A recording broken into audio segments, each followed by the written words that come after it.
நாங்கள் பார்க்க போகிற பகுதி யாத்ராமம் 24ஆம் அதிகாரம். இந்த அதிகாரங்களை நீங்கள் வாசிக்க ஒரு சில நேரங்களில் நீங்கள் யோசிக்கலாம், கர்த்தர் அநேக காரியங்களை தொடர்ந்து பேசுறதை நாங்கள் பார்க்கிறோம். பைபிளை வாசிக்க நாங்கள் முதலாவது யோசிக்க வேண்டியது, கர்த்தர் இதுல எனக்கு என்ன மெசேஜ் தர. இப்ப நான் டிரான்ஸ்லேஷனை குறித்து சொல்லல, இந்த வசன எழுத்து நடைமுறைகளை குறித்து நான் சொல்லல, லாங்குவேஜை குறித்து நான் சொல்லல. There is a message. கர்த்தருடைய வார்த்தையில ஒரு மெசேஜ் இருக்குது. அந்த மெசேஜை நீங்க எடுக்கணும். அந்த மெசேஜை நீங்க எடுக்காட்டி நீங்க எத்தனை தரம் பைபிளை வாசிச்சாலும், எத்தனை தரம் நீங்க எத்தனை வசனங்களை மனனம் செய்தாங்க தெரியுமா? சில நேரங்களில் வசனத்தை எங்களோட இதயத்துல பாடமாக்கி வச்சிருப்போமா, ஆனா அந்த மெசேஜ் எங்களுக்கு தெரியாது என்ன மெசேஜ். அதெல்லாம் எனக்கு மெசேஜ் டிரான்ஸ்லேஷன் விருப்பம். ரெண்டாவது மெசேஜ், கர்த்தர் எங்களுக்கு என்ன சொல்ல வர, அதான் முக்கியம். ஒவ்வொரு வசனத்தை நீங்க இன்டர்பிரட் பண்ணிக்கல, டைரக்டா நீங்க எடுக்க. சில வார்த்தைகள் டைரக்டா இருக்கு, சில வார்த்தைகள் மறைஞ்சிருக்கு, சில காரியங்கள். இந்த காரியத்திலிருந்து நான் இதை கற்றுக்கொள்றோம். Message very important. அப்ப இந்த சாப்டர் 24 இருந்து நாங்க வாசிக்க தொடர்ந்து கர்த்தர் பேசுறதை நாங்க பார்க்கிறோம். தொடர்ச்சியாக மோசேக்கு சில இன்ஸ்ட்ரக்ஷனை தொடர்ந்து சொல்லி கொண்டிருக்கிறோம் நான் பார்க்கிறோம். நான் கேட்டேன், ஆண்டவரே எப்படி அந்த மலையில இதுல கம்ஃபர்டபுளா கதிரையில நாங்க இருக்கிறவங்களுக்கு வசதி, பட் மோசே ட்ரெயின் பண்ணப்பட்டது மலையில நேரடியாக. ரெண்டு மனுஷனை நாங்க பார்க்கிறோம் பைபிள்ல, நேரடியாக கடவுளால டீச் பண்ணப்பட்டார்கள். ரெண்டு பேருமே பவர்ஃபுல்லானார்கள். பழைய பாடல மோசே டைரக்டா நேரடியா கத்துட்டு இருந்து ரிவலேஷனை பெற்றுக்கொண்டவன். அது நாங்க இந்த சாப்டர்ஸ்ல பார்க்கிறோம். அப்புறம் நீங்க கலாத்தியருக்கு வரைக்கல பவுல் சொல்லுகிறான், இந்த வெளிப்பாடுகள் இந்த சத்தியங்களை நான் நேரடியாக கடவுளிடமிருந்து கற்றுக்கொண்டேன். பவுலுக்கு ஒரு தடவை டீச் பண்ண இல்லை. இதுல இருந்து நாங்க என்னத்தை கற்றுக்கொண்டோம்? பவுல் யூத சாஸ்திரங்களை எல்லாம் கரைச்சு குடிச்சோம். அவன் ஒரு பரிசேயன். எல்லாத்தையும் படிச்சு கமாலியலுக்கு கீழே இருந்து எல்லாத்தையும் பற்றி எல்லா எஜுகேஷன் ஃபுல்லா யூத மார்க்கத்தை குறித்து நல்லா கற்றுந்தான். பட் அவனுக்கு ரிவலேஷன் இல்லை. கர்த்தரோட மெசேஜ் கிடைக்குது. கர்த்தரோட மெசேஜ் யாரிடம் இருந்து கிடைச்சது? கர்த்தரிடம் இருந்து தான் கிடைக்கும். இதெல்லாம் எல்லாரும் ப்ரீச் பண்ண இல்லாது, சரியான டிஃபிகல்ட். ஏன்னா ப்ரீச்சிங்ன்றது இந்த மெசேஜ் கடவுள்கிட்ட இருந்து வரணும். அல்லது ஜனங்கள் ஈஸியா விளங்கி கொண்டுருவாங்க. இவர் என்ன நோக்கத்துக்காண்டி, இவர் எங்க இருந்து என்ன மாதிரி இவர் செய்யறான்ற ஜனங்கள் இலகுவாக விளங்கி கொள்வாங்க. அப்ப இன்னைக்கு நாங்க ட்ரை பண்ணி பார்க்க போற விஷயம், கடவுள் எங்களுக்கு இதுல இருந்து என்னத்தை சொல்ல வர. ஜஸ்ட் நான் ஏற்றுக்கொள்றேன். சில வசனங்கள், நிறைய வசனங்கள் இருக்கு, அதில் வாசி கொண்டு தொடர்ந்து கர்த்தர் அதை செய், இந்த பொருளை இதுல வை, ஒரே ரூல்ஸ் அண்ட் ரெகுலேஷன்ஸ். எல்லாத்துக்கும் ஒரு காரணம் இருக்கு. ஏன் கர்த்தர் இந்த இப்படியா விளக்கமா எல்லாம் சொல்லணும்னா, ஒரு சின்ன காரியத்துல பிளவிட்டாலும் கர்த்தர் அந்த மனுஷனை தாண்டிப்பார். இதான் லோ. பழைய பாட்டு நீதி சட்டம் இதைத்தான் செய்யும். நீங்க எல்லாத்தையும் சரியா செய்து, யாக்கோபு புத்தகம் கிளியரா சொல்லுது, ஜேம்ஸ் நல்லா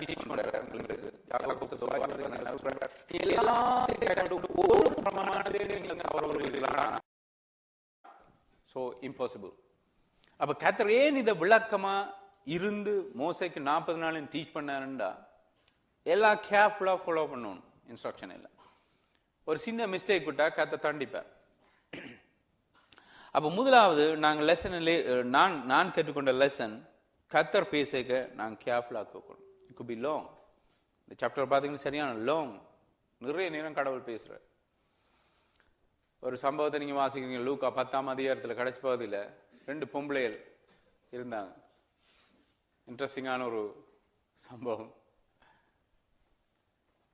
நீங்க வீட்டை யாரும் வந்தா என்ன செய்வீங்க? ஒரு விசிட்டர்ஸ் உங்களுக்கு வீட்டை வந்தா, நல்ல ஃபேமஸான ஒரு ஆள், இமீடியட்லி நீங்க போய் கிச்சன்ல போய் சாப்பாடு செய்வீங்க. நாங்க யாராவது ஒரு ஆள் தானே உங்களோட வீட்டுல வந்தா முதல்ல உங்களோட மைண்ட்ல வர்றது என்ன சாப்பாடு வேற கொடுக்கலாம், பெஸ்டான ஃபுட்டை கொடுக்கலாம், தவறு இல்லை. பட் அந்த வீட்டுக்குள்ள பார்த்தா நீங்க மேலோட்டமா பாத்தீங்கன்னா மரியாள் சும்மா அதுல லேசியா இருந்த மாதிரி இருக்கு. பட் ஜீசஸ் பார்வை சரியான வித்தியாசம், கம்ப்ளீட்லி டிஃப்ரெண்ட். பிறகு மாத்தால் யோசிச்சால் நல்ல ஃபுட் ஜீசஸுக்கு கொடுக்கலாம், நல்ல தரமான சாப்பாடு, தவறு இல்லை. அது செகண்ட், ரெண்டாவது, செகண்டரி. சில காரியங்களோட வாழ்க்கையில ரெண்டாவதா இருக்கு, அது தவறு இல்லை, பிழை இல்லை, பட் செகண்டரி. நாங்க என்ன செய்வோம்னா ப்ரையாரிட்டியை மாத்திரம், தலைகளா மாத்திரம். 2 கொரிந்தியர் புத்தகத்தை வாசி பாத்தீங்கன்னா கடவுள் திட்டவட்டமா அழகா வரங்கள்ல ஓர்டரை போட்டிருக்கிற நிறைய கிறிஸ்டியன்ஸ் தெரியும். ப்ரையாரிட்டியை மாத்திரம். அதுல பாத்தீங்கன்னா கடைசியா இருக்கிறது அந்நிய பாஷை. கேர்ஃபுல்லா வாசிங்கன்னா லாஸ்ட் அது ஓர்டர், சும்மா போடையில போல் ஓர்டர்ல போடுற, எது ஃபர்ஸ்டா இருக்கணும், இது லாஸ்டா இருக்கணும்.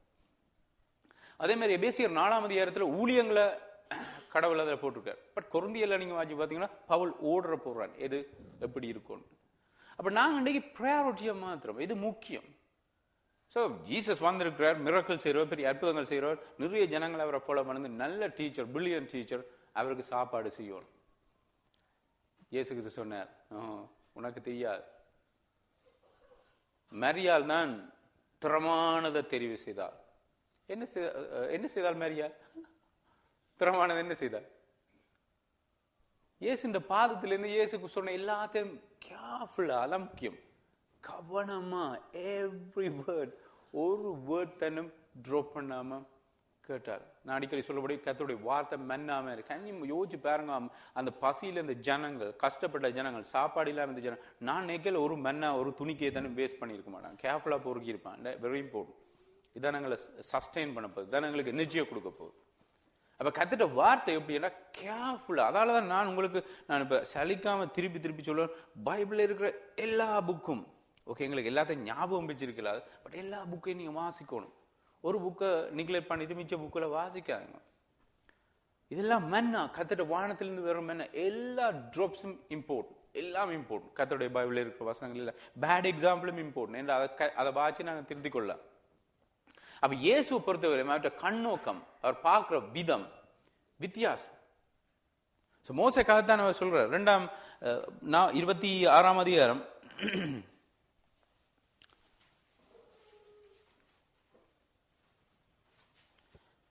2ஆம் வசனத்தை நான் பார்க்கிறோம். verse 2. ஆனால் மோசே மட்டுமே கர்த்தருக்கு அருகில் வர வேண்டும், மற்றவர்கள் அருகில் வரக்கூடாது. பாருங்க, அடுத்த விஷயத்தை நான் கவனிக்கிறோம்.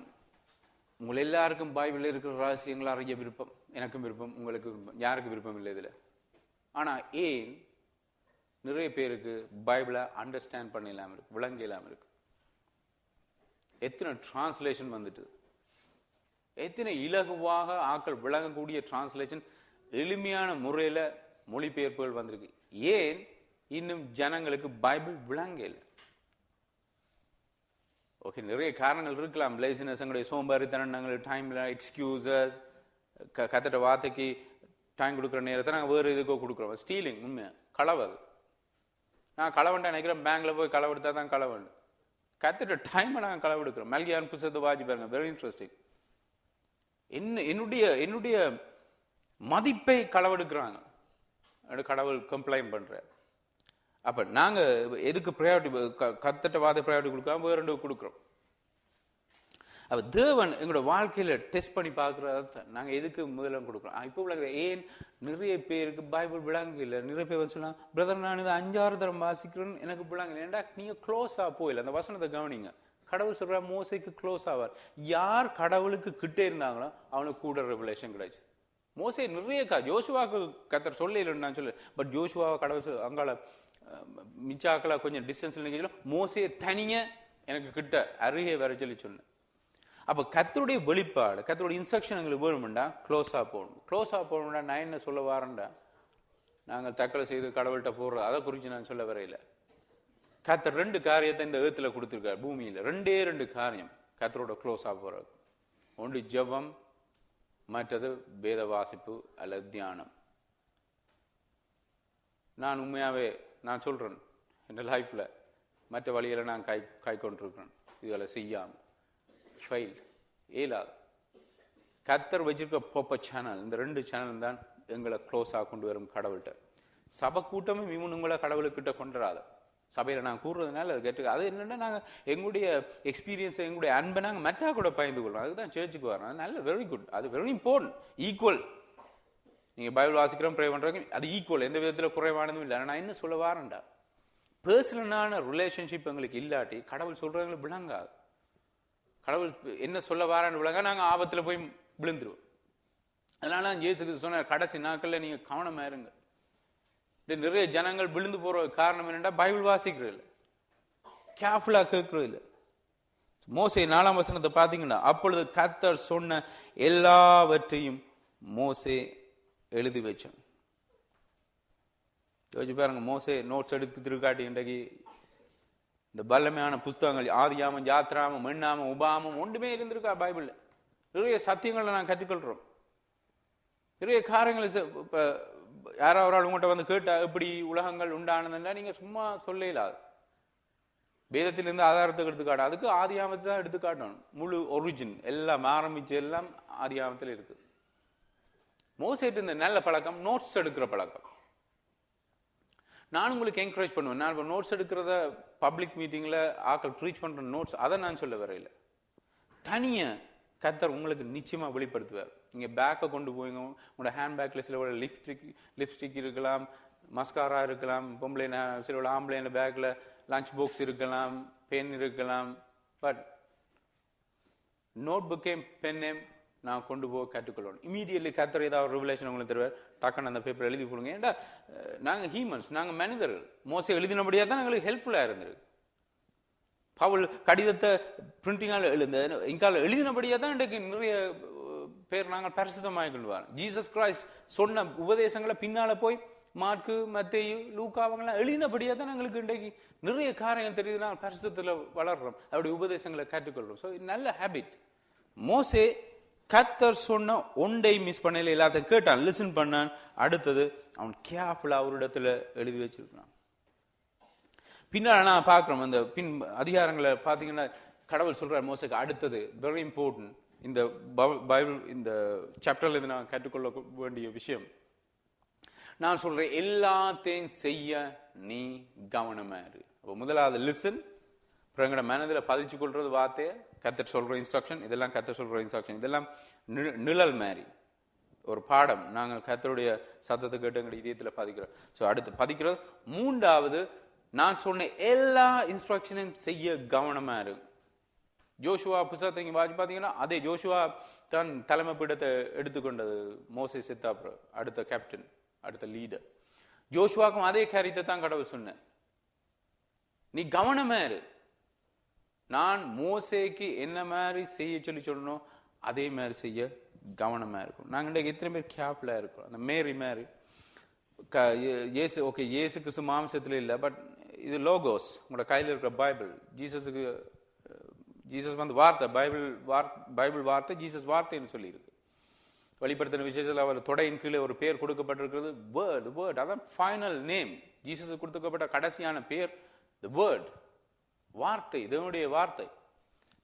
அப்ப நீங்க இந்த பைபிளை வாசிச்சு பைபிளை லிசன் பண்றது ஜீசஸ் பாதத்துக்குள்ளே இந்த லிசன் பண்றதுக்கு சமன். ஒன்றையும் ட்ராப் பண்ண விட வேண்டாம். எல்லாமே கர்த்தருடைய ஆலோசனையின்படி கொடுக்கப்பட்டிருக்கிறோம். அப்ப மோசே எல்லாத்தையும் எழுதி வச்சுட்டான். இப்ப அடுத்தது கர்த்தர் சொல்றார், நீ இதை பிராக்டிஸ் பண்ணணும். ஸோ முதலாவது நான் கேட்கறது, எங்களோட இதயத்தில் வச்சிருக்கிறது, நான் பிராக்டிஸ் பண்றது. சர்ச்சில் 3 குரூப் இருக்கு. ஒரு குரூப் சபைக்கு வார குரூப், நல்லா லிசன் பண்ணுவாங்க. எல்லாம் சீரியெல்லாம் போட்டு கேட்பான், பாட்டு கேட்பான், மெசேஜஸ் கேட்பான், ரெகுலரா எல்லாம் அட்டென்ட் பண்ணுவேன். லிஸ்னிங் கேர்ஃபுல்லா எல்லாத்தையும் லிசன் பண்ண. எதுவும் பிள்ளை விட்டோன்னா நீங்க எப்படி பிள்ளை விட்டுட்டீங்க, இந்த இடத்துல எப்படி சொல்லி கொடுங்க, கோட்டேஷன் பிள்ளையா சொல்லிட்டீங்க, எல்லாம் பாயிண்டா பண்ணிக்கணும். சரியான கேர்ஃபுல்லா லிசன் பண்றான். இப்படியா நாங்கள் பரலவும் போற இல்லை. ரைட். சில பேர் கேர்ஃபுல்லா லிசன் பண்ணி நீங்க ஒரு 2 மாசம் 3 மாசத்துக்கு பிறகு கேட்டாலும் சொல்லுவான் அப்படியே ரெக்கார்ட் பிளே மாதிரி. போன கிழமை நீங்க இந்த மெசேஜ் கொடுத்தீங்க, இந்த கொட்டேஷன் எல்லாம் சொன்னீங்க, இந்த ஸ்டோரி எல்லாம் சொன்னீங்க. நல்ல பவர்ஃபுல்லான மெமரி பவர். பட் யார் கீழ்படுகிறாங்க சொல்லுங்க? when it come to obey, கடவுளுக்கு கீழ்படுகிறனா யார் கீழ்படுகிறார்? ஸோ ஃபர்ஸ்ட் ஸ்டேஜ் ஆனாக்கள் பரலவும் போயிடாது, ரெண்டாவதும் பரலவும் போயிடா. இந்த ரெண்டும் பிசாசு ஆல்ரெடி செய்கிறான். பிசாசு நல்லா கேட்கிறான், பிசாசுக்கு எல்லா வசனமும் தெரியும், ஜீசஸுக்கே கோட் பண்ணி காட்டினான். பிசாசு கீழ்ப்படிய மாட்டான், வசனத்தை அவனுக்கு கீழ்ப்படி இயலாது, இம்பாசிபிள். ஸோ அந்த ரெண்டு மீந்தா போல எங்களுக்கு அக்சஸ் கிடைச்சிடுமா பரலோகத்துக்கு? அல்லது நான் கிறிஸ்டியன் என்று சொல்லலாமா? மூன்றாவது இருக்கு, தேர்ட் திங், ஒபே பண்ண. நான் சொல்றேன் ஒரு அட்வைஸ், கணக்க வாசிச்சு ஒன்றுக்குமே கீழ்ப்படியா பார்க்கலாம், கொஞ்சமா வாசிச்சு அதுக்கு கீழ்ப்படுகிற பெட்டர். ஒரு மனுஷன் சாப்பிட்டு கொண்டே இருக்கிறான், ஒவ்வொரு நாளும் ஃபேக்டான ஃபுட் விருப்பமானதெல்லாம் சாப்பிட்டு கொண்டே இருக்கிறான், எக்ஸசைஸ் செய்யாட்டி அந்த மனுஷன் பெருசா வரப்போறான், ஓபிஸா வரப்போறான், எல்லாம் வரப்போகுது, விரத்தமெல்லாம் வரப்போகுது, ஹார்ட் டிசீஸ் வரப்போகுது. நான் என்னத்தை சொல்ல வரேன்னா, நீங்க வசனங்களை வாட்சி வாட்சி வாட்சி அக்யூமுலேட் பண்றீங்க, எல்லா நாலேஜ் எல்லா பாசம். இன்றைக்கு நாலேஜுக்கு குறைவே இல்லை கிறிஸ்டியன்ஸுக்கு, எல்லாம் அக்யூமுலேட் பண்ண எல்லாம் இருக்குது. இப்ப நாங்கள் ஒபிஸா இருக்கிறோம், எங்களோட வாழ்க்கையில சில் டிசீஸ் விரத்தம். என்னட்டா நாங்கள் பேர்ன் பண்ணல, நாங்கள் எக்ஸசைஸ் பண்ணல எங்களோட வாழ்க்கையில. இயேசு கிறிஸ்து சொன்னார், இந்த வார்த்தைகளை மத்தேயு சுவிசேஷத்துல மற்றவர்களுக்கு பிரசங்கித்து அதை தானும் கடைபிடிக்கிறவனே பரலோக ராஜ்யத்துல பெரியார் என்று சொல்லப்படுவார். நான் ஒரு மெசேஜை கேட்டேன், உண்மையா அந்த மெசேஜ் என் இதயத்தை தாக்குச்சு. ஒரு போதவர் சொன்னார், மேல பிரசங்கத்தை நாங்கள் ஈஸியா வாசிக்கிறோம், எனக்கு அந்த காரியம் என் இதயத்தை தொட்டுது. சொன்ன அந்த மேல பிரசங்கத்தை ஆயத்தப்படுத்துறதுக்கு ஜீசஸுக்கு 30 வருஷம் சென்றதுன்னு சொன்னேன். உண்மைதான். சில காரியங்களை நான் பேர்டை சொல்றது ஈஸி, சரியான ஈஸி. பட் ஜீசஸ் 30 வருஷம் ப்ரிப்பேர் பண்ணி இருக்கிறார் அந்த மெசேஜுக்கு. அதுக்கப்புறம் நான் டெலிவரி பண்ணியிருக்கேன் அந்த மெசேஜ். அப்ப எங்களோட வாழ்க்கையில நாங்க கர்த்தருடைய வார்த்தையை கடைப்பிடிக்காட்டி என்ன நடக்கும்னா, குட் நாங்க லிசன் பண்றோம், மனதில் வச்சுக்கோம், பட் பரலோகம் போயிடாது. கிறிஸ்தவன் அர்த்தமும் இல்லை, எந்த விதமான இண்டிகேஷனும் இல்லை. பைபிளை நெடுக வாசிக்கிறதுனாலயோ அதை மைண்ட்ல மெமரைஸ் பண்ணாலே எந்த விதமான ஆதாரமும் இல்லை இவர் உண்மையான கிறிஸ்தவன். கர்த்தர் நிறைய காரியங்கள் இதில் சொல்றார். நீ எங்க போகணும், எங்க நிக்கணும், ஓடர்ஸ். நீங்க சாப்டர் 25க்கு வந்தீங்கடா, 25ஆம் அதிகாரம் 2ஆம் வசனம். Chapter 25 verse 2. எனக்கு காணிக்கை கொண்டு வரும் இஸ்ராயேல் மக்களுக்கு சொல், உள்ளத்தில் ஆர்வத்துடன் கொடுக்கும் ஒவ்வொருவரிடமிருந்தும் காணிக்கை எனக்காக நீ ஏற்றுக்கொள்ள வேண்டும். கர்த்தரிடமிருந்து வார பெரிய ஒரு ஆசீர்வாதம் என்ன பொறுத்தவரை, இது பர்சனல் எக்ஸ்பீரியன்ஸ். கர்த்தர் ரெவலேஷன், கர்த்தர் வார்த்தை, மெசேஜ் பைபிள் இருக்குது. உம்முடைய வெளிப்படுத்தல் ரெவலேஷன் எனக்கு இல்லாவிட்டால் நான் தூக்கத்திலே அழிந்து போயிடும். மற்ற டிரான்ஸ்லேஷன் இருக்கு, நம்முடைய வசனம் எனக்கு உங்களுடைய வார்த்தையை நான் தியானிக்காட்டி நான் தூக்கத்தில் அழிஞ்சு. பட் அதுல இருக்கு உங்களுடைய வெளிப்படுத்த ரெவலேஷன் எனக்கு கிடைக்காவிட்டால் நான் தூக்கத்தில் அழிஞ்சு போயிருப்பேன். இது வெரி இம்பார்ட்டன்ட் நான் நினைக்கிறேன். ஏண்டா கடந்த காலங்களில் கர்த்தர் தீர்க்கதரிசி மூலமா வேறு விதமாக உங்களோட பேசினார். இந்த காலத்துல இயேசு கிறிஸ்து குமாரன் மூலமா பேசுறார். குமாரன் மூலமா இப்படி பேசுவார். பைபிள் எல்லாம் எழுதியாச்சு, கம்ப்ளீட்டட். இதால விசுவாசிகளுக்கு ஒரு அட்வைஸ், நீங்க தரிசனம் காண வேண்டிய அவசியம் இல்லை, ஆல்ரெடி தரிசனத்தை எல்லாம் கண்டு எழுதிட்டாங்க. ஏன் அந்த காலத்துல கர்த்தர் தரிசனம் சொப்பனம் மூலமா பேசுறாண்டா, பைபிள் கம்ப்ளீட் பண்ணப்படையில். ஆபிரகாமோட ஏன் நேர கடவுள் பேசணும், ஏன் சாமுவேலோட பேசணும், பைபிள் கம்ப்ளீட் பண்ணப்படையில். இன்றைக்கு நாங்க சொல்லலாம் கடவுள் நேர என்ன சொல்லணும். பிரதர்ஸ் சிஸ்டர்ஸ், பைபிள் எழுதி இருக்கு. இதுதான் மோசே சொன்னான் அந்த பணக்காரனுக்கு, நீ பூமியில இருக்க பாசஸ் மேன் தீர்க்கதரிசிகள் எல்லாம் இருந்தால் நீ ஏன் செவி கொடுக்கல? இல்ல 5 பேர் எனக்கு இருக்கிறாங்க, லாசரு, நீ ஏன் அவங்களுக்கு செவி கொடுக்கல? ஸோ கர்த்தர் ஒரு ப்ராப்பர் சேனல் வச்சிருக்கிறார். மோசே நீ லிசன் பண்ணணும் அவங்களுக்கு. கர்த்தர் அந்த சேனலை விட்டு வேற கர்த்தர் எல்லாம் கம்ப்ளீட் பண்ணி இதை விட வேற உங்களுக்கு என்ன ரெவலேஷன் தேவை, இதை விட வேற என்ன தரிசனம் தேவை. நிறைய பேர் தரிசனம் சொப்பனத்துல மயங்கி பைபிளுக்கு புறமான காரியத்தை பைபிள் அங்க இருக்குது, இந்த அதிகாரத்தில் அந்த அவங்க அப்படி இல்லை செய்ய. ஏன்னா அந்த காலத்துல பைபிள் கம்ப்ளீட்டா இல்லை, அவர்கிட்ட கவுன்சில் கடவுளோட ஆலோசனை கம்ப்ளீட் பண்ணப்படுது. இப்ப எங்களுக்கு எல்லாம் இருக்குது, என்ன இல்லை சொல்லுங்க பைபிள்ல? புதுசா என்ன தரிசனத்தை நீங்க சொல்ல போறது? தரிசனம் காண்ற, ஓ பிரதர் நான் ஒரு யானைய கண்டன், உங்களுக்கு இது ஆபத்து பிறப்பு, எல்லாம் அங்கே இருந்து வந்தது எல்லாம் கலக்கப்பட்ட 1970ஆம் ஆண்டு 60ஆம் ஆண்டு வந்த பாசமே டைல்யூட் பண்ணிட்டான். அதுக்கு முதல்ல இப்படியான காரியங்கள் ஒன்றும் இருக்கே இல்லை. உங்களுக்கு ஆபத்து வரப்போண்டு என் கடவுள் யானையை காட்ட பைபிள் இருக்குதானப்பா. நீங்க எப்படி இப்படி வாழ்ந்தீங்கன்னா இப்படி உங்களுக்கு ஆபத்து வரும். நீங்க வெளியில போய் ப்ரே பண்ணிட்டு போங்க, ஒவ்வொரு நாளும் ஜெப், எல்லாம் கிளியரா இருக்குது. தேவனுடைய வார்த்தை கம்ப்ளீட் பண்ணப்பட்டது. அப்ப கம்ப்ளீட் பண்ணப்படுது. நாங்க தேவனிடம் இருந்து ரிசீவ் பண்ணி, இதான் மெயின் பிரதானமான காரியம். கடவுள்கிட்ட இருந்து வாரது அவருடைய வார்த்தை. இப்ப கடவுள் எங்கிட்ட இருந்து எதிர்பார்க்கிறோம் நாங்க கொடுக்கறது. பழைய பாட்டு காலத்துல சரியான இம்பார்ட்டன் என்னடா, லேவியர்கள் எல்லா கோத்திரம் நீங்க பாக்குறீங்க, தான் கோத்திரம், ஆசேர் கோத்திரம், ரூபன் கோத்திரம், பெஞ்சமின் கோத்திரம், எல்லாருக்கும் நிலங்கள் இருந்தது. பட் இந்த லேவி கோத்திரத்துக்கு நிலம் இருக்கே இல்லை. அவங்க கம்ப்ளீட்லி தங்களோட வாழ்க்கையை டெடிகேட் பண்ணி முழு நேர ஊழியம் செய்தாங்க அந்த நாட்கள். அது இது பிகின் பண்ணு, இது பிகினிங், இதுல இல்ல வடிவ. பட் இதுல தான் ஊழியங்கள் தொடங்க போகுது. யாத்திரை வந்து கத்தர் டிவைட் பண்ணி காட்டுறாரு. இப்படிதான் ஸ்டார்ட் பண்ணுவாங்க. நீங்க பார்க்க லேவிய ராமத்துக்கு போய்க்கல, கத்தர் ப்ராப்பரா அதை எழுதி நீதி சட்டம் எல்லாம் எழுதி இப்படித்தான் ஊழியம் கொண்டு போடுறாரு. அப்ப லேவியர்களுக்கு காசு கொடுக்கணும், அல்லது சபையில் ஆசாரியம் செய்யணும் காசு கொடுக்கணும். 100% அவங்க டிபெண்ட் பண்ணி இருக்கிறாங்க கடவுள்கிட்ட. கடவுள் வானத்திலிருந்து காசை கொட்டையில ஜனங்கள் தான் கொண்டு போய் கொடுத்தாங்க. அந்த காலத்துல அப்படி செய்தாங்க. இந்த காலத்துல வேலை செய்யற போதகர் மேன் காசு சம்பளத்துல வடிவா சம்பளத்தை எடுத்து ஓகே முழு நேர ஊழியக்காரரை போசிக்கத்தான் வேணும். கடவுள் வானத்திலிருந்து கேன் காசை கொட்ட மாட்டார், ஜனங்கள்லாம் கொடுக்கணும். பட் வேலை செய்யற போதகர் மேன் என்ன செய்யணும், வேலையை விவசாயம் பண்ணிட்டு ஃபுல்லா ஊழியம் செய்யணும், அல்லது வேலை செய்யற காசு எடுத்துக்கணும், சபைக்கு வர காசை சபைக்கு ஸ்பெண்ட் பண்ணணும், கடவுளுக்கு ஸ்பெண்ட் பண்ணணும், நல்ல காரியங்களுக்கு செய்யணும். அதுல 1% தொடக்கூடாது. இதுதான் லோ, இதான் கத்தர் விரும்புகின்ற கொடுக்கின்ற காரியம். இன்றைக்கு என்ன நடக்குது, வேலையும் செய்யறது, ஜனங்களோட காசம் எடுக்கிற டபுள் போர்ஷன். மெசேஜஸ் எல்லாம் வேற டபுள் போர்ஷன். கத்தர் எனக்கு டபுள் போர்ஷன் தராரு. எனக்கு சம்பளம் வருது, இங்காலம் வருது, அங்காலம் வருது, எல்லா பக்கத்தாலும் வேணும். டாக்ஸும் பே பண்ண வேண்டிய அவசியம் இல்லை. இந்த நாடும் அப்படி, நாட்டு சட்டம் சரியான week, loop whole, too many loopholes. How people are taking advantages. So இதுதான் பிகின், இதுதான் ஒரிஜின். இது ஒரு பெரிய சப்ஜெக்ட். இதுதான் ஸ்டார்ட் பண்ணது, கொடுக்கறது என்ற ஸ்டார்ட் பண்ண. அதுல தொடங்கி தசமவாதத்துல கடைசியா இங்கே போய் பைபிளை விட்டு ஆக்கள் போயிட்டான். புதிய ஏற்பாடு அந்த உபதேசமே இல்லை. கொடுக்க சொல்லியிருக்கு, பட் 10 கொடுக்க முடியல. ஆனா இங்க கடவுள் சொல்றார் இது பிகினிங். மறந்து போனா இது ஒரு 4000 இயர்ஸுக்கு முதல் சொன்னாங்க. இதுதான் ஒரிஜின் பிகினிங்.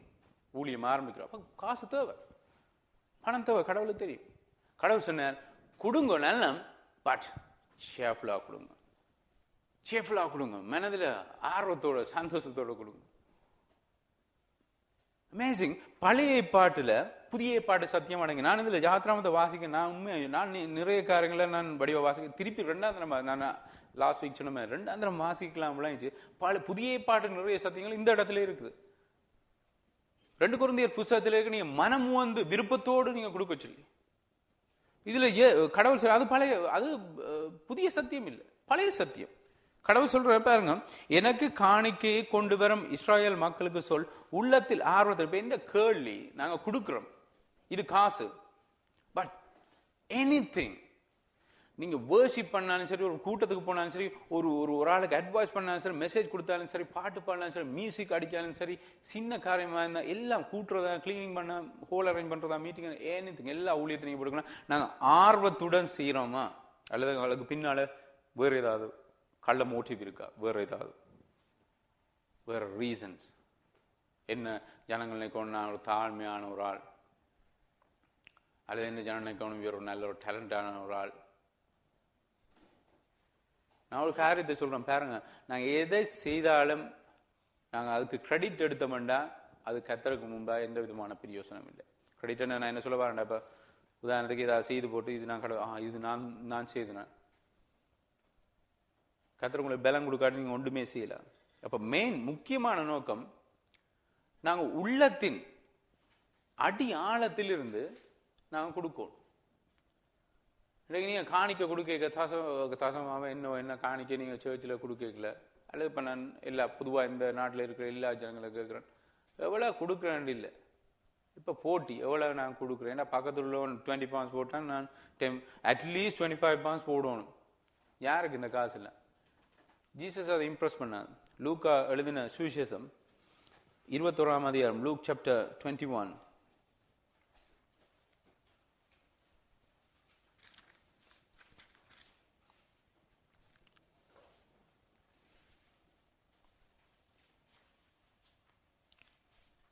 நீங்க இந்த வசனத்தை எத்தனை நேரம் மாச்சிங்களது ஐயா?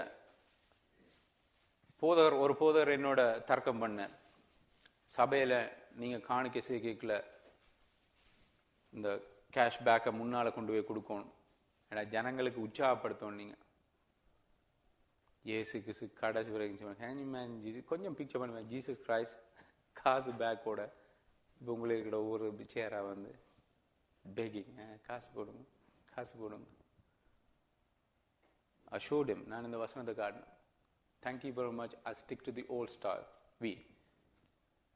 Jesus 2000 years வச்சிருந்த அந்த ஓல்ட் மெத்தடுக்கு நாங்கள் ஸ்டிக் பண்றோம்.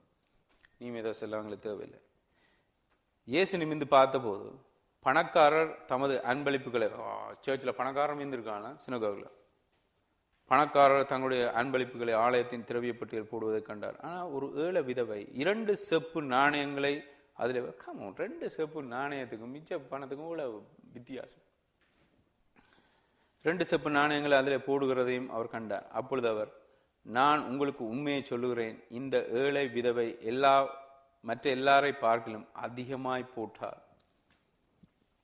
ரீசனையும் சொல்றார் கடவுள், ஜீசஸ் கிரைஸ்ட். இவர்கள் எல்லோரும் தங்கள் செல்வத்தின் அவங்க என்னென்று கொடுத்தாண்டா, ஃபார் எக்ஸாம்பிள் 4000 இருந்ததுண்டா 3000 1000 பெரிய காசு. இந்த ஏழை விதவைக்கு 1000 அஃபோர்ட் பண்ண. ஆனா அவங்க என்ன செய்யறாங்கடா, உதாரணத்துக்கு 4000 பேங்க்ல வச்சுக்கொண்டு 1000 போடுறான். பட் இந்த ஏழை விதவைக்கு 1000 பெரிய காசு, அவனுக்கு பெரிய காசு இல்லை. அவங்களுக்கு ஜீசஸ் தெரியாண்டி வேல் நிற்கணும். அவருக்கு எல்லாம் தெரியும்.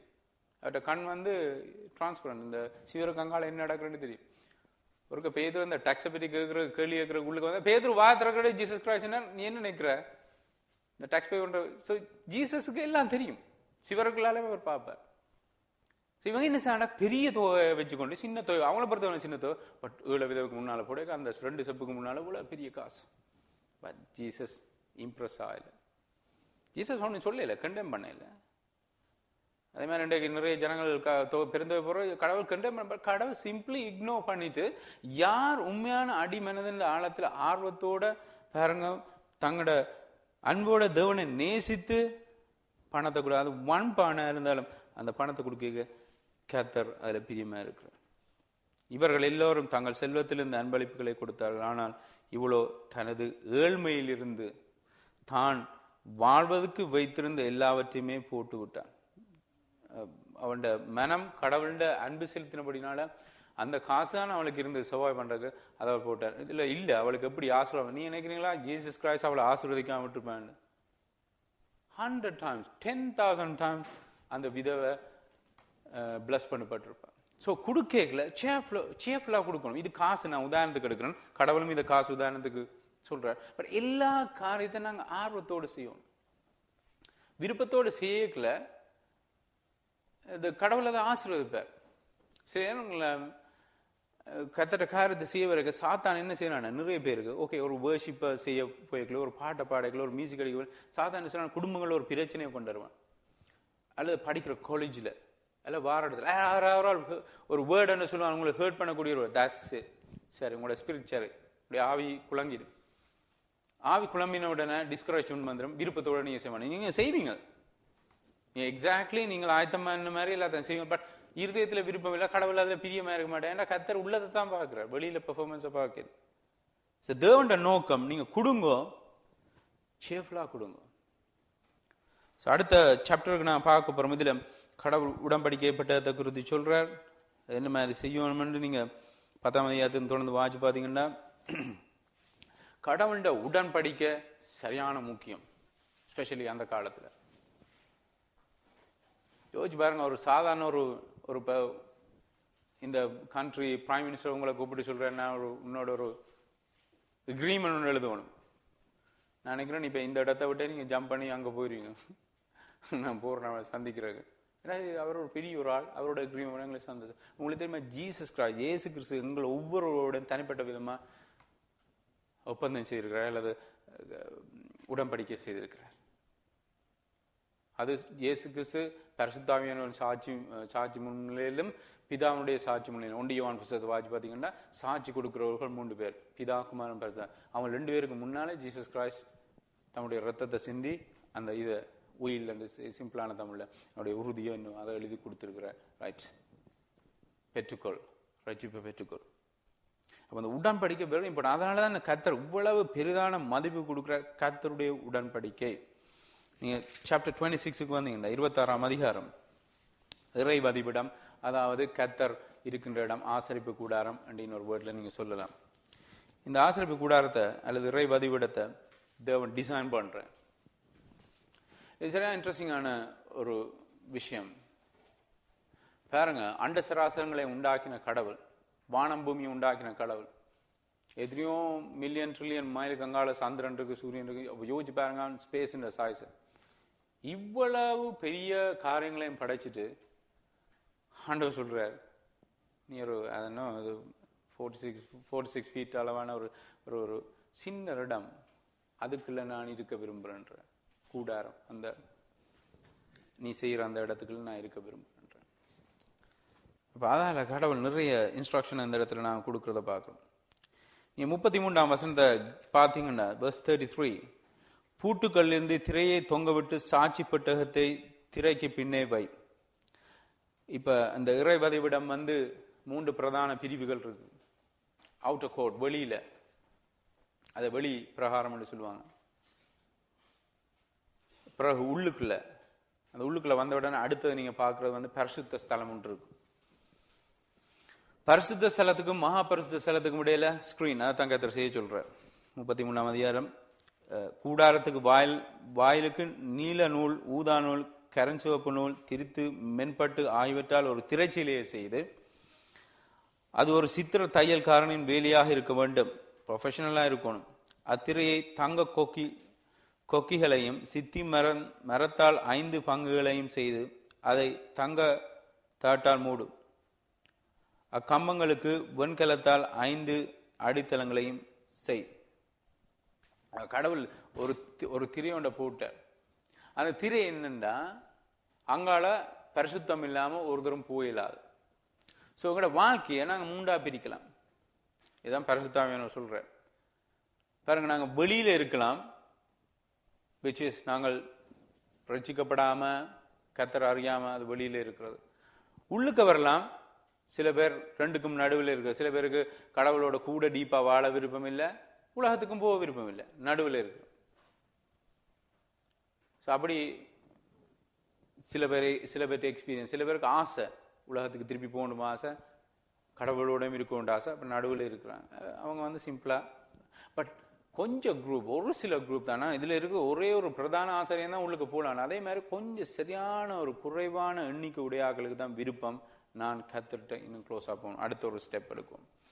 ஜீசஸ் கிரைஸ்ட் இந்த உலகத்தை விட்டு போய்க்கல சொன்னார் சீஷர்களுக்கு, நான் போறேன், நீங்க என்ன செய்யுங்கண்டா, யூதேயாவிலும் சமாரியாவிலும் ஜெருசலேமிலும் உலகத்தின் முடிவு பரியந்தமும் போய் சாட்சியில இருங்க. இது அதுக்கு ஒரு ஷேடோ மாதிரி. இது கர்த்தர் முதல்ல எங்களுக்கு சொல்ற மாதிரி. என்னுடைய சாட்சி வாழ்க்கை எங்கெங்க எப்படி இருக்கணும், என்னுடைய உள்ளான லைஃப், அதான் மகாபரிசுத்த ஸ்தலம். எங்களுடைய உடல்ல, எங்களுடைய சரீரத்திலே கர்த்தர் தங்கி வாழ விரும்புகிறார். இதுதான் வெரி இம்பார்ட்டன்ட். தான் மகாபரிசுத்த ஸ்தலம் கர்த்தரை பொறுத்த வரைக்கும். அங்கதான் கர்த்தர் தங்கி இருக்க விரும்புகிறார். 2 கொரிந்தியர் 6ஆம் அதிகாரத்துல சொல்லப்படுறது, நாங்க இயேசுக்கு சொல்றேன், நீங்க ஆலயமண்டா வெளிப்பிராது, நான் உனக்குள்ளே இருக்க நான் விரும்புகிறேன், உனக்குள்ளே வாசம் பண்ண விரும்புகிறேன். இதுக்கு நிறைய பேருக்கு விருப்பம் இல்லை. ஏன்டா உள்ளுக்குள்ள வந்தா பிரச்சனை. ஜீசஸ் கிரைஸ்ட் உள்ளுக்குள்ள வந்துட்டான்டா பிரச்சனை. நான் ஒரு மெசேஜ் ஒன்று கேட்டேன், ஒரு போதர் அமெரிக்கன் பாசன், நான் ஏற்கனவே சொல்லியிருக்கேன். அந்த பிரசங்கம் நான் அப்படியே ஒரு பிரசங்கம் இல்லை, சரியான அன்யூஷுவல், சரியான எஃபெக்டிவ், சரியான சிம்பிளான மெசேஜ், சரியான எடிஃபைங்கான மெசேஜ். அந்த பேரே எனக்கு ஞாபகம் இல்லை. ஒரு அமெரிக்கன் பிரைஸ். அவர் சொன்ன, இந்த ஜீசஸ் உள்ளுக்குள்ள வந்தா எங்களோட வாழ்க்கையில அவரை டிஸ்டர்ப் பண்ண போறேன், அமைதியா இருக்கு அதுங்களோட லைஃப். ஜீசஸ் சொன்ன, நான் சமாதானத்தை இல்லை குழப்பத்தை ஏற்படுத்த வந்தேன், குடும்பங்களுக்குள்ள பிரிவுகளை ஏற்படுத்த வந்திருக்கேன். என்ன பிரிவு? ஜீசஸ் ஒரு ஃபேமிலியில் ஒரு ஆளை ஏற்றுக்கொள்ள இல்லை, இன்னொரு ஆளை ஏற்றுக்கொள்ள குடும்பத்துல பிரிவுகள் வரும். அதுக்கு தான் நான் வந்திருக்கேன் சொன்னேன். He likes it. ஜீசஸ்க்கு சரியான விருப்பம். ஒரு குடும்பத்துக்குள்ள போய் பிரிவுகளை ஏற்படுத்துற. எப்படியான பிரிவுண்டா, சத்தியத்தின் மூலமாக, தன் ரட்சிப்பின் மூலமாக பிரிவுகளை ஏற்படுத்தத்தான் வந்த. அது நடந்தது, இப்ப நடந்து கொண்டும் இருக்கு. சொன்னா அந்த ஜீசஸ் எங்களுடைய இதயத்துல வேற. ஓகே, ஜீசஸ் நாங்க சொல்றோம், அது பரிசுத்த ஆவியான உண்மையில எங்களுக்குள்ள இருக்கிற பரிசுத்த ஆவியான. பட் நாங்க சொல்றதுனால அது ஜீசஸ் எங்களுக்குள்ள ஹோலி ஸ்பிரிட். ஓகே, அது பரவாயில்ல, நீங்க அப்படி சொன்னாலும் பரவாயில்ல. அப்ப பரிசுத்த ஆவியான உங்களுக்குள்ள விரைக்கல எங்களுடைய வாழ்க்கையில டிஸ்டர்பன்ஸ் வரணும். அவர் சொல்றார் அந்த ரூம் வீடு மாதிரி அவங்களோட உடம்பு. அப்ப ஜீசஸ் சொல்ற, அவர் சும்மா ஜீசஸ் சொல்றாரு, போர்ட்ரேட் பண்ணி சும்மா ஒப்புவமையா சொல்றார். ஜீசஸ் லெவல அந்த இதய கதவுல இதய வீட்டுக்குள்ள நிறைய அறைகள் இருக்குமா, நிறைய ரூம்ஸ் இருக்குமா. அப்புறம் ஒரு ரூமா செக் பண்றாராம். போய் சில ரூம்ல போனா கர்த்தருக்கு பிரியமில்லாத சிடிஸ், மேகசின்ஸ். ஸோ ஒரு சாய்ஸ், நீங்க அந்த சிடிஸ் மேகசின் இப்போ ஜேசஸ் சொன்னாராம், நீங்க கெட் ரிட் ஆஃப் பண்ணினா அந்த ரூமுக்குள்ள நான் வருவேன், பட் நானும் அதுவும் உண்டா இருக்கல, இட்ஸ் இம்பாசிபிள். ஒன்றில் நான் இருக்கணும் அல்ல அது இருக்கணும். Choice is yours. அப்போ அவர் நிறைய long message according to short story. அப்போ அவர் ஒரு நாள் கிளப்புக்கு போக வலிக்கிட்டாராம். இமேஜினேஷன் வச்சு. அப்ப இவர் கிளப்புக்கு போக வலிக்கிட்டாங்க ட்ரெஸ் பண்ணி. இவர் இப்போ கிறிஸ்டியன்ஸா, இவர் கிறிஸ்டியன், ஒரு கிறிஸ்தவன். அப்ப ஜீசஸ் நானும் பாருங்க, ஜீசஸ் வந்து அவர் போற இடமெல்லாம் இருக்க விரும்ப. அப்ப அவர் சொன்னா நீங்க வர வேணாம், நீங்க இருங்கோ, நான் தனியா போயிட்டு வரேன். ஜீசஸ் சொன்னாராம் ஓகே. என்னத்தை இதுல இருந்து நான் கற்றுக்கொள்ள மாட்டேன். கர்த்தருடைய உள்பிரகாரம் எங்களுடைய இன்டர்னல் பீயிங்ஸ் எங்களுக்குள்ள வெரைட்டில கர்த்தர் டிஸ்டர்ப் பண்ண போறார். எங்களுக்கு ஒரே ஒரு சாய்ஸ் இருக்கு. ஒன்றில் எங்களுடைய இருதயத்தில் இருக்கிற கூடாத காரியங்களை வெளியில இருக்கணும், அல்லது ஜீசஸ் நாங்கள் வெளியில விடணும். அதான் பைபிள்ல இருக்குது. அவர் வாசப்படியிலிருந்து தட்டி கொண்டிருக்க அவர் ஹவுஸ் வெளியில நிற்கிறார். யார் இந்த சத்தத்தை கேட்டு உள்ளுக்கு விடுறானோ, விச் இஸ் மகா பரிசுத்த ஸ்தலம், அது எங்களுடைய ஆவி, அவனுக்குள்ள வந்து அவனுக்குள்ள உலாவி பைபிள் இருக்கு. அவனுக்குள்ள நடந்து திரிஞ்சு நான் ஒரு வீடு மேல நடந்து திரிஞ்சு நான் அதை கண்ட்ரோல்ல வச்சிருப்பேன். அவன் எனக்கு மகனா இருப்பான். அப்பதான் ரிலேஷன்ஷிப் வரும். சொல்ற அவன் எனக்கு மகனா இருப்பான், நான் அவனுக்கு தந்தையா இருப்பேன். அப்ப நாங்க இன்றைக்கு என்ன செய்வோம்டா, ஓகே நான் சில வேளையில கொண்டு திரியலாம், காலேஜில் ஜீசஸ் கிரைஸ்ட கொண்டு திரியலாம், ஈஸி. சர்ச்சில் 2 hours கொண்டு திரியலாம், ஈஸி. நிறைய பாஸ்டர் மேன் சர்ச்சில் தான் கிறிஸ்டியன்ஸ். அப்ப ஜனங்கள் எனக்கு ஒவ்வொரு பாப்புலான ஒரு பாஸ்டர் இன்டர்னல் லைஃப் பர்சனல் அவருக்கு தெரியாது. ஸோ சர்ச்சில் நாங்கள் சில வச்சிருக்கலாம், பட் யார் எங்களுடைய இதயத்தில் இயேசு கிறிஸ்துவை வச்சிருக்கிறோம்? இது ஹார்ட். தச்சலா பரிசுத்தம் இல்லாம ஒருத்தன் அந்த திரைக்குள்ளால போனா அவன் உடனே இமீடியட்லி செத்துருவான். பைபிள் இருக்கு. இம்மீடியட்லி, இன்ஸ்டன்ட்லி, ஒரு 2-3 minutesல அதுலயே விழுந்து செத்துருவான். அப்படிப்பட்ட இடம் தான் மகா பரிசுத்த ஸ்தலம். சும்மா எல்லாரும் போயிடாது. ஸோ கேர்ஃபுல்லா இருக்கணும்.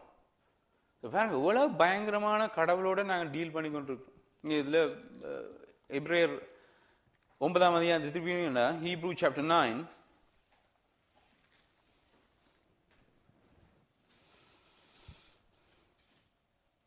நல்ல அதிசயமான ஒரு விஷயம் என்னன்னா, ஆசரிப்பு கூடாரத்தை பற்றி படிக்கிறேன்னா நீங்க நிறைய காரியம் பைபிள்ல படிக்கணும் பழைய பாடல. பட் எபிரே ஆக்கியும் 9ஆம் அதிகாரத்துல சமரைஸ் பண்ணி ஷோர்ட்டா ஒரு ஸ்னாப் எடுத்த மாதிரி, படம் எடுத்த மாதிரி இது எல்லாத்தையும் சுருக்கமா போட்டிருக்க. அப்ப ஆசரிப்பு கூடாரத்துக்குள்ள என்ன இருக்கும்? முதலாவது உடன்படிக்கைக்குன்னு வழிபாட்டு முறைகளும் பூமிக்குரிய பரிசுத்த இடமும் இருந்தது. அதற்குள் ஒரு இறைசம கூடாரம் அமைக்கப்பட்டிருந்தது. முற்பகுதி பரிசுத்த இடம் என்று அழைக்கப்பட்டது. அதற்குள்ளேயே குத்து விளக்குகளும் இறைசமத்து அப்பங்களும் அதன் மேசையும் இருந்தது. பின்பு ஒரு திரை இருந்தது. அந்த திரைக்கு பின்னால் இருந்த 2வது பகுதி மகா பரிசுத்த ஸ்தலம் என அழைக்கப்பட்டது. அங்கே தங்கத்தால் செய்யப்பட்ட தூவவிடம், தங்கத்தாட்டால் மூடப்பட்ட உடன்படிக்கை பற்றியும் இருந்தன. ஸோ உடன்படிக்கை எங்களுக்கு உள்ளே இருக்கணும், ஆவிக்குள்ள இன்சைட். நிறைய பேர் கத்துட்ட வார்த்தை அல்லது கத்துட்ட உடன்படி கத்தரோட செய்த அக்ரிமெண்ட், நாங்கள் அக்ரிமெண்ட் செய்திருக்கிறோம் ஞானஸ்தானம் எடுக்க, அதை நாங்கள் வெளியில வைக்கிறோம். பட் பைபிள்ல சொல்லியிருக்கோம் அது மகா பரிசுத்த ஸ்தலத்துக்குள்ளே இருக்கும். நீங்க தொடர்ந்து அப்படியே வாட்சி பார்த்தீங்கன்னா அதுக்குள்ள 6 கோல், 10 கட்டளைகள், 4ஆம் வசனம் கடைசி பகுதி, உடன்படிக்கை, மன்னாவின் உணவு வைக்கப்பட்ட தங்கச்சாடி எல்லாம் அந்த இடத்துல வைக்கப்பட்டிருக்கு. அடுத்த லெசன் நாங்கள் என்னதை கற்றுக்கொள்ள போனோம்டா, இதயத்தில் நாங்கள் சில காரியத்தை அல்லது எங்களுடைய இன்டர்னல் பீயிங்ல சில காரியத்தை ஞாபகம் கொள்ளணும். இந்த மன்னா பாத்திரத்தை அவங்க பாக்கிக்கலாம் யோசிக்கணும். நாங்கள் ஒரு நாள் சாப்பாடுலாம் சரியா கஷ்டப்பட்டோம். எவ்வளவு கஷ்டப்பட்டாங்க. சில இடங்களில் எங்களுக்கு பிளஸிங் கிடைச்சோன்னா நாங்கள் எங்களோட கஷ்டத்தை மறந்துடும். இப்போ கடவுள் ரிமைண்ட் பண்ண விரும்பல. எவ்ரி டைம் நீ ஒவ்வொரு முறையும் அந்த உடன்படிக்கப்பட்டிய பாக்கிக்கல, நீ உனக்கு ஞாபகம் நீ இந்த மாதிரி இருந்தா. 2வது அந்த கோல், அவன் மிரக்கல் செய்த பவர்ஃபுல்லான கோல். எப்படி மாதிரி எய்த்தில் இருக்க கத்தின எவ்வளவு கஷ்டத்துல இருக்க ஆண்டவரே, கஷ்டம் அடிமைத்தனத்துல அப்படி தாழ்த்து வச்சிருக்காங்க, கொடுமை தாங்கலாம். எத்தனை தடவை நீங்க ப்ரே பண்ணீங்க? கடவுளை மறந்துனேன். ஸோ இதை பார்க்கலாம் உங்களுக்கு ஞாபகம் வரும். அடுத்தது கர்த்தருக்கு மோசே 10 கட்டளை எழுதி கொடுக்கு அவன் கீழே வரைக்கிலே அவள் பாவம் செய்துட்டாங்க. ஸோ கர்த்தர் அதை நீ பார்க்குற நேரம் எல்லாம் உனக்கு ஞாபகம், நீ என்ன செய்தான்? அவர்கிட்ட கட்டளையை எழுதி கொடுத்த அந்த மேலையிலேருந்து அவன் கொன்ற கீழவே அந்த கட்டளையில் எல்லாத்தையும் முறிச்சேன். ஸோ நான் இனிமே செய்ய மாட்டேன். செகண்ட் சான்ஸ் கொடுக்குறாரு. அதான் இந்த அர்த்தம், உடன்படிக்கை பற்றி இந்த அர்த்தம். செகண்ட் சான்ஸ் அப்படி யோசிச்சு கொள்ளுங்க. அப்ப இந்த பாயிண்ட் என்னண்டா 7ஆம் வசனம், ஆனால் தலைமை மதகுரு மட்டுமே, அதுவும் வருடத்துக்கு ஒரு முறை மட்டுமே மகா பரிசுத்த இடமான உள் அறைக்குள் போனான். வருஷத்துக்கு ஒருக்க அவர் போவார். அவ்வாறு போயில் தனக்காகவும் மக்கள் அறியாமல் செய்த பாவங்களுக்காகவும் பலியை செலுத்தும்படி இரத்தத்தை கொண்டு போவான். 8ஆம் வசனம், முதலாவது இறை சமூக கூடாரம் இதுவரையும் போன் இருக்கும் வரைக்கும் பரலோகத்தின் மகா பரிசுத்த இடத்துக்கான வழி இன்னும் திறக்கப்படவில்லை என்பதை பரிசுத்த ஆவியானவர் இதன் மூலம் நமக்கு காண்பிக்கிறார். ஸோ அது ஒரு லெசன், நீங்க இக்னோர் பண்ணக்கூடாது. அது பழைய பாடாது உடன்படிக்கை, அது கர்த்தர் அது மூலமா பேசுறார். பரிசுத்த ஆவியானவர் அந்த உடன்படிக்கை பற்றி மூலமா இறை சமூக கூடாரம் மூலமா எங்களோட பேசுறார். இதெல்லாம் ஷேடோ இதுல இருக்கு. அப்ப பரிசுத்த ஆவியானவர் ஒரு மார்க்கத்தை வழியை உண்டாக்குறதுக்காண்டி அதை காண்பிச்சார் என்றா, அப்படிதான் நீங்க இருந்தீங்க, இப்ப இப்படி இருக்கிறீங்க. யார் இதுல இன்சார்ஜ்? என்ன பொறுத்தவரை 2 பேர் இன்சார்ஜ். ஒன்று ஹோலி ஸ்பிரிட், அவர் தான், அது எல்லாருக்கும் தெரியும். 2வது தலைமை மதகுரு, அவன் தான் எல்லாம் செய்யறான். எல்லாம் ஆக்கடை வாங்குறது எல்லாம், எல்லா கர்த்தர் கொடுத்த சடங்காச்சாரங்கள் எல்லாத்தையும் தலைமை மதகுரு செய்யறான். இந்த உடன்படிக்கை பரிசுத்த ஆவியானவர் தள்ளிட்டு புதிதான ஒரு மார்க்கத்தை உண்டாக்கினா அது ஜீசஸ் கிரைஸ்ட். அது கர்த்தருடைய உடல் என்று பைபிள் இருக்கு. நீங்க தொடர்ந்து வாசி பார்த்தீங்கன்னா இயேசு கிறிஸ்துவின் உடல், அதாவது இயேசு கிறிஸ்துவை சிலுவையில் அறைஞ்சதன் மூலம் கர்த்தர் புதிதான மார்க்கத்தை உண்டாக்கினார். இதெல்லாம் அவங்களுக்கு தெரியுமா? ஏன் பேதுரு ஜீசஸ் கால் கழுவு வரைக்கும் ஞாபகம் இருக்க, பேதுரு ஸ்டாப் பண்றான். பேதுரு சொல்லணும், நீ கால் கழுவு வேண்டாம், என்ற கால கழுவு வேண்டாம். என்ற கால் தான் ஒரு மனுஷன் இனியில் ஊத்தியான ஒரு இடம். நடந்த திரிஞ்சு எத்தனை ஜேம்ஸ் எல்லாம் இருக்கும். பட் கர்த்தர் அவ்வளவுக்கு லோவா வந்தார். அந்த அர்த்தம் என்னண்டா, கர்த்தர் ஒரு சைனை காண்பிக்க விரும்பினா, ஆதாம் அவன் படைக்கப்பட்ட அந்த நிலையிலிருந்து தன்னை உயர்த்தினான். பெருமை அவனுக்குள்ள வந்து நான் இறைவனை போல அவனோட அந்த கனியை புசிச்சான். பட் ஜீசஸ் கிரைஸ்ட் சரி ஆப்போசிட்டா அவர் செய்தார். அவன் சிந்தனையெல்லாம் மேல ஜீசஸ் கிரைஸ்ட் மெட்டாக்கண்ட காலை கழுவின மூலமாக புதிதான ஒரு மார்க்கத்தை உண்டாக்கினார். இதுதான் ரகசியம். பட் பேதுரு அப்படி பார்க்கல. பேதுரு என்ன பார்த்தா ஜஸ்ட் அவர் வந்து காலை கழுவுற. அப்ப ஜீசஸ் கிரைஸ்ட் சொன்னார், ஓகே நான் உன்னை காலை கழுவாட்டி உனக்கு ஷேர் இல்லை. என்ன ஷேர் இல்லை? இந்த மார்க்கம், இந்த பாதையில் உனக்கு ஷேர் இல்லை. ஸோ நாங்களெல்லாம் இன்றைக்கு ஜீசஸ் அந்த ரத்தத்தை அல்லது அவருடைய தியாகத்தை நாங்கள் அக்செப்ட் பண்ணாட்டி எங்களுக்கு ஷேர் இல்லை. ஷேர் இல்லைன்னா என்ன மீனிங்? நான் என்னத்தை சொல்ல வாரேன்டா, புதிதான ஜீவ மார்க்கம்னா எங்களுக்கு மன்னிப்பில்லை, ரட்சிப்பில்லை, ஆவிக்குரிய ஆசீர்வாதம் ஒன்றும் இல்லைன்னா ஜீசஸுக்குள்ளாட தான் எல்லாம் வந்து. ஸோ நாங்கள் இந்த கேஃப்ல அந்த சாப்டர்ஸை நீங்கள் வாசி பாருங்க. மேபி நீங்கள் திரும்ப வீட்டை போய் வாசிக்கலாம். கர்த்தர் நிறைய காரியங்களை உங்களை படி பார்த்தேன். நான் ஜெபிச்சு இந்த இடத்தை விட்டு கடந்து சொல்லுவோம். நெக்ஸ்ட் வீக் நாங்கள் நெக்ஸ்ட் சாப்டர்ஸ் நான் பார்ப்போம்.